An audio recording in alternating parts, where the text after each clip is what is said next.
ಎಲ್ರಿಗೂ ನಮಸ್ಕಾರ. ಇವತ್ತು ನಾವು ಉಡುಪಿ ಜಿಲ್ಲೆಯಲ್ಲಿ ಅತಿ ಹೆಚ್ಚು ಮಹಿಳೆಯರು, ಹಿರಿಯರು, ಯುವಕರು ಎಲ್ಲರೂ ಸಹ ಕೇಂದ್ರ ಸರ್ಕಾರದ ವಿರುದ್ಧ ನಾವು ಪ್ರತಿಭಟನೆ ಮಾಡಿದ್ವಿ. ರಾತ್ರೋರಾತ್ರಿ ನಾವು ನೋಡಿದ್ದೀವಿ, ಗ್ಯಾಸ್ ಬೆಲೆ, LPG ಬೆಲೆ 50 ರೂಪಾಯಿ ಜಾಸ್ತಿ ಮಾಡಿದ್ದಾರೆ. ಪೆಟ್ರೋಲು ಡೀಸೆಲ್ಲು 2 ರೂಪಾಯಿ ಜಾಸ್ತಿ ಮಾಡಿದ್ದಾರೆ. ಈಗ ಕಚ್ಚಾ ತೈಲ ಕಡಿಮೆ ತಗೊಂಡು ಈಗ ನಮಗೆ ಗ್ರಾಹಕರಿಗೆ ಅವರು ಜಾಸ್ತಿ ಬೆಲೆಗೆ ಅವರು ಮಾರ್ತಿದ್ದಾರೆ. ಇದು ಯಾರಿಗೆ ಇದು ಒಳ್ಳೆಯದಾಗ್ತಿದೆ ಅಂದರೆ ಬಹುಶಃ ಕೆಲವರಿಗೆ, ಅಂಬಾನಿ ಇರ್ಬೋದು, ಅದಾನಿ ಇರ್ಬೋದು, ಅವ್ರಿಗೆ ಮಾತ್ರ.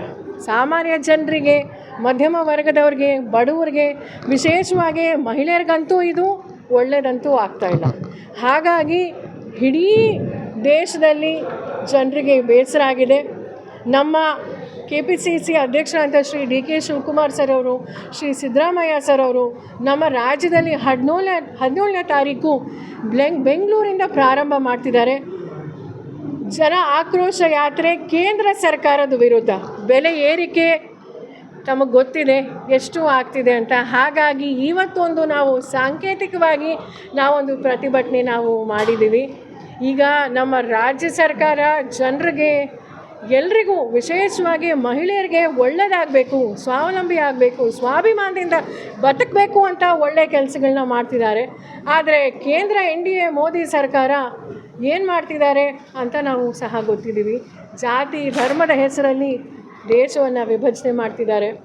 ಈಗ ಹಾಗಾಗಿ ಇವತ್ತು ನಾವು ಬಹಳ ಉತ್ತಮವಾದಂಥ ಒಂದು ಕಾರ್ಯಕ್ರಮ, ಸಮಾವೇಶ ನಮ್ಮ ಉಡುಪಿ ಜಿಲ್ಲೆಯಲ್ಲಿ ನಾನು ವಿಶೇಷವಾಗಿ ನಮ್ಮ ಮಹಿಳಾ ಅಧ್ಯಕ್ಷರಿರ್ಬೋದು, ಗೀತಾ ಅಕ್ಕ ಅವರಿರ್ಬೋದು, ಜ್ಯೋತಿ ಅಕ್ಕ ಅವರಿರ್ಬೋದು, ನಮ್ಮ ಜಿಲ್ಲಾಧ್ಯಕ್ಷರು ಅಶೋಕ ಅಣ್ಣ ಇರ್ಬೋದು, ಮತ್ತು ಎಲ್ಲ ನಮ್ಮ ಮುಖಂಡರು ಸಹ ಬಂದಿದ್ದರು. ವಿಶೇಷವಾಗಿ ನಮ್ಮ ವಿನಯ್ ಕುಮಾರ್ ಸರ್ ಅವರು, ಗಫೂರ್ ಅಣ್ಣ ಅವರು, ಅಮೃತ್ ಶನಾಯ್ ಅವರು, ಮತ್ತು ನಮ್ಮ ಉದಯ್ ಕುಮಾರ್ ಅಣ್ಣ ಅವರು, ಮತ್ತು ಅನೇಕ ಜನ ಬಂದಿದ್ದರು. ವಿಶೇಷವಾಗಿ ಪ್ರತಿಯೊಬ್ಬ ಕಾರ್ಯಕರ್ತರಿಗೆ, ಮಹಿಳಾ ಕಾರ್ಯಕರ್ತರಿಗೆ ನಾನು ಅನಂತ ಧನ್ಯವಾದ ಹೇಳಕ್ಕೆ ಬಯಸ್ತೀನಿ. ಕಾಂಗ್ರೆಸ್ ನಮ್ಮ ಸೋನಿಯಾ ಗಾಂಧಿ ಅವರು ಹೇಳಿದರು, ಯಾವಾಗ ಇದು ಬಿಲ್ ಬರುತ್ತೆ, ರಾಜ್ಯಸಭೆಯಲ್ಲಿ ಪಾಸ್ ಆಗಿತ್ತು. ಆದರೆ ಇದು 10 ವರ್ಷ BJP ಇದ್ದಾಗ ಅವರು ಯಾಕೆ ಅದ್ರ ಬಗ್ಗೆ ಮಾತೇ ಆಡಲಿಲ್ಲ? ಅವರಿಗೆ ಮಹಿಳೆಯರ ಬಗ್ಗೆ ಕಾಳಜಿ ಇಲ್ಲ. ಪಾಸ್ ಆದಮೇಲೆ ಈಗ ಯಾವಾಗ ಬರುತ್ತೋ ನಾವು ಇಮ್ಮಿಡಿಯೇಟಾಗಿ ನಾವು ಸಪೋರ್ಟ್ ಮಾಡ್ತೀವಿ ಅಂತ ನಮ್ಮ ಸೋನಿಯಾ ಗಾಂಧಿ ಅವರು ಹೇಳಿದರು, ರಾಹುಲ್ ಗಾಂಧಿ ಅವರು ಹೇಳಿದರು. ಈಗ ಇಮಿಡಿಯೇಟಾಗಿ ಅದನ್ನು ಪಾಸ್ ಮಾಡಬೇಕಂದ್ರೆ ಅನೇಕ ರಾಜ್ಯಗಳಲ್ಲಿ ಆಗ್ತಾಯಿದೆ ಚುನಾವಣೆಗಳು. ಕೇರಳಲ್ಲಿ ಬರುತ್ತೆ, ತಮಿಳ್ನಾಡಲ್ಲಿ ಬರುತ್ತೆ, ಪ್ರತಿಯೊಂದು ಮಟ್ಟದಲ್ಲೂ ಮಾಡಲಿ. ಯಾಕಂದರೆ ಅವರು ಮಹಿಳಾ ವಿರೋಧಿ. ಈಗ 50 ರೂಪಾಯಿ ರಾತ್ರೋರಾತ್ರಿ ಜನರ ಮೇಲೆ ಹಾಕಿದ್ದಾರೆ. ಇದು ಯಾರ ಕಾರಣ ಅಂದರೆ ಕೇಂದ್ರ ಸರ್ಕಾರ. ಹಾಗಾಗಿ ಈಗ ಬೆಲೆ ಏರಿಕೆ, ಈಗ ನೋಡಿ ಪ್ರತಿಯೊಂದು ವಸ್ತು, ದಿನಬಳಕೆ ವಸ್ತು ಜನ ನಮಗೆ ಬಾಳಕ್ಕಾಗ್ತಿಲ್ಲ, ತುಂಬ ಕಷ್ಟ ಆಗ್ತಾ ಇದೆ. ಹಾಗಾಗಿ ಕೇಂದ್ರ ಸರ್ಕಾರ ಇಮಿಡಿಯೇಟಾಗಿ ನೋಡಿ GST ಗಬ್ಬರ್ ಸಿಂಗ್ ಟ್ಯಾಕ್ಸ್ ಅಂತ ಆಲ್ರೆಡಿ ಹೆಸರು ಬಂದಿದೆ. ಪ್ರತಿಯೊಂದು ಅಷ್ಟೇ. ಈಗ ಗ್ಯಾಸ್ ಇದ್ದಿದ್ದು 400 ರೂಪಾಯಿ, ಈಗ ಎಷ್ಟು 1000 ಕ್ರಾಸ್ ಆಗಿದೆ. ಹಾಗಾಗಿ ಜನರು, ಮಹಿಳೆಯರಿಗೆ ಆಕ್ರೋಶ ಬಂದಿದೆ. ಇಡೀ ರಾಜ್ಯದಲ್ಲಿ ನಾವು ಪ್ರತಿಭಟನೆ ಮಾಡ್ತೀವಿ ಕೇಂದ್ರ NDA ಸರ್ಕಾರದ ವಿರುದ್ಧ. ಬೇಡ ಅನ್ನುವಂಥದ್ದು ನೀವೇನು ಹೇಳ್ತೀರಿ? ಅಂತ ಜಾತಿ ಗಣತಿ ವರದಿ ಬಹಿರಂಗ ಆಗಬೇಕಾ ಬೇಡವಾ? ಸರ್, ಈಗ ಸರ್ಕಾರದ ಬಗ್ಗೆ ಏನೇನಿದೆಯೋ ಅದು ಹಿರಿಯರು, ವರಿಷ್ಠರು ಎಲ್ಲ ಅದು ನಿರ್ಧಾರ ತಗೋತಾರೆ. ಸೊ ಸರ್ಕಾರ ತೀರ್ಮಾನ ತಗೋತಾರೆ. ಸೊ ಈಗ ಕೆಲವೇ ದಿನಗಳಲ್ಲಿ ತಮಗೂ ಸಹ ಗೊತ್ತಾಗುತ್ತೆ ಅದ್ರ ಬಗ್ಗೆ. ಇವತ್ತು ಮೀಟಿಂಗ್ ಆಗ್ತಾ ಇದೆ. ಇವತ್ತು ಬೆಲೆ ಏರಿಕೆ ಬಗ್ಗೆ, ಮಹಿಳಾ ಕಾಂಗ್ರೆಸ್ ಬಗ್ಗೆ ದಯವಿಟ್ಟು ಚರ್ಚೆ ಮಾಡೋಣ ಅಂತ ನಾನು ಮನವಿ ಮಾಡ್ತೇನೆ. ನಾನು ಬೇರೆ ಟಾಪಿಕ್ಸ್ ಬಗ್ಗೆ ನಾನು ಮಾತಾಡಿದ್ದೆ. ಮೆಜಾರಿಟಿ ಯಾರ್ದಿದ್ದು ಸರ್? ಟಿಕೆಟ್ ನಾವು ಕೊಡ್ತೀವಿ. ಟಿಕೆಟ್ ಹೈಯೆಸ್ಟ್ ನಾವು ಕಾಂಗ್ರೆಸ್ ಅವರೇ ಕೊಟ್ಟಿದ್ದು.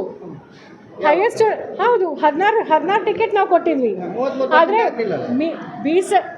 ನಾವು ಉತ್ತರ ಪ್ರದೇಶದಲ್ಲಿ 40% ಕೊಟ್ಟಿದ್ವಿ.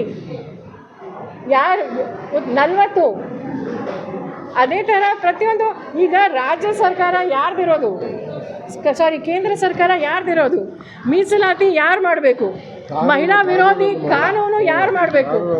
ಅದಕ್ಕೆ ಮಹಿಳಾ ವಿರೋಧಿ ಅಂತ ಅವ್ರ ಹೆಸರು ತಗೊಂಡಿದ್ದಾರೆ. 10 ವರ್ಷ ಇದ್ದಾಗ ಯಾಕೆ ಅವರು ಪಾಸ್ ಮಾಡಿಲ್ಲ? ಪಾಸ್ ನೀವು ಬಿಜೆಪಿಯವರ ಮಾಧ್ಯಮದವರ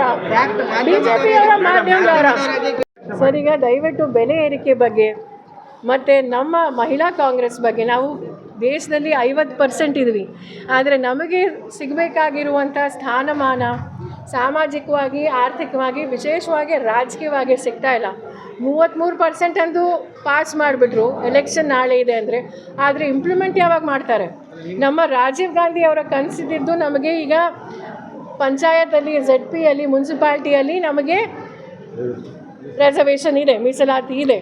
ಆದರೆ ನಮಗೆ 33% ಯಾವಾಗ ಸಿಗುತ್ತೆ? 2029 ನಮಗೆ ಈಗಲೇ ಬೇಕು. ಯಾಕಂದರೆ ಈಗ ಮಹಿಳಾ ವಿರೋಧಿ, ಜನ ವಿರೋಧಿ, ಬಡವರ ವಿರೋಧಿ, ಮಧ್ಯಮ ವರ್ಗದವ್ರ ವಿರೋಧಿ ಅಂತ ಕೇಂದ್ರದ BJP ಸರ್ಕಾರ ಒಂದು ಅವರಿಗೆ ಅವರು BJP ವಿರುದ್ಧ ಮಾಡಬೇಕು ಅಂತ ಬಯಸ್ತೀನಿ. ಯಾಕಂದರೆ ಕೇಂದ್ರ ಸರ್ಕಾರ ನಮಗೆ ಪ್ರತಿಯೊಂದು ರಾಜ್ಯ, ವಿಶೇಷವಾಗಿ ಸೌತ್ ಇಂಡಿಯಾದಲ್ಲಿ ನಾವು ಸೆಕೆಂಡ್ ಹೈಯೆಸ್ಟ್ ನಾವು ಟ್ಯಾಕ್ಸ್ ಕೊಡ್ತಾ ಇದ್ದೀವಿ. ನಾವು 100 ರೂಪಾಯಿ ಕೊಟ್ಟರೆ ನಮಗೆ ವಾಪಸ್ ಬರ್ತಿರೋದು 13 ರೂಪಾಯಿ. ನಮಗೆ ಸಿಗಬೇಕಾಗಿರೋ ಇದು ನಿಮ್ಮ ದುಡ್ಡು, ನಮಗೆ ಮಲ್ತಾಯಿ ಧೋರಣೆ ಆಗ್ತಾ ಇದೆ. ಹಾಗಾಗಿ ಕೇಂದ್ರ ಸರ್ಕಾರ ಇದನ್ನು ಸರಿ ಮಾಡಿ ಇದು ಎಲ್ಲ ಪದಾರ್ಥಗಳದ್ದು ಕಡಿಮೆ ಮಾಡಬೇಕು ಅಂತ ಮನವಿ. CT ರವಿ ಇರ್ಬೋದು, ಅಶೋಕ್ ಅವರು ಇರ್ಬೋದು, ಅವರಿಗೆ ಅಸ್ತಿತ್ವ ಇಲ್ಲ, ಟೇಕ್ ಆಫ್ ಆಗ್ತಾ ಇಲ್ಲ. ಹಾಗಾಗಿ ಅವರು ಈ ರೀತಿ ಹೋರಾಟ ಪ್ರತಿಭಟನೆ ಮಾಡ್ತಿದ್ದಾರೆ. ಅವರು ಕೇಂದ್ರ ಸರ್ಕಾರದ ವಿರುದ್ಧ ಮಾಡಬೇಕಾಗಿದೆ. ಅವ್ರು ಯಾವತ್ತು ಪ್ರಾರಂಭ ಮಾಡಿದ್ರು ಆವತ್ತೇ ಕೇಂದ್ರ ಸರ್ಕಾರ ಅವ್ರಿಗೆ ಗಿಫ್ಟ್ ಕೊಟ್ಟಿದೆ. ಹಾಗಾಗಿ ನಮಗೆ ವಿಶೇಷವಾಗಿ ಮಹಿಳೆಯರಿಗೆ ಬಹಳ ಕಷ್ಟ ಆಗ್ತಾ ಇದೆ. ಇದನ್ನು ಇಮ್ಮಿಡಿಯೇಟಾಗಿ ಎಲ್ಲ ದಿನಬಳಕೆ ವಸ್ತುಗಳು ಬೆಲೆ ಏರಿಕೆ ಕಡಿಮೆ ಇಮಿಡಿಯೇಟಾಗಿ ಮಾಡಬೇಕು ಅಂತ ನಾನು ಮನವಿ ಮಾಡ್ತೀನಿ.